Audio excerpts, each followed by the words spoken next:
మనకు మూడు వచ్చినప్పుడు మన భార్య అందుబాటులో ఉందని పగలపూట చేయాలని చేసుకోండి, నైట్ పూట చేసుకోండి.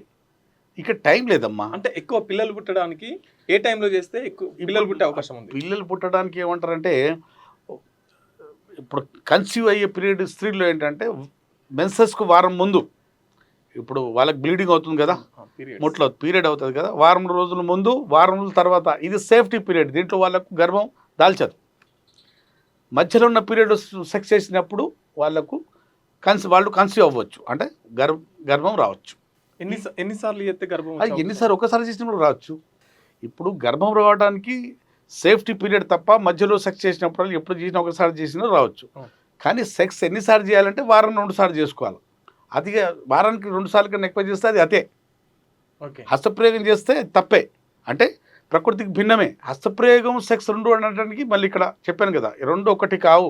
ఆరోగ్యానికి ఒకటి మేలు, ఒకటి హాని.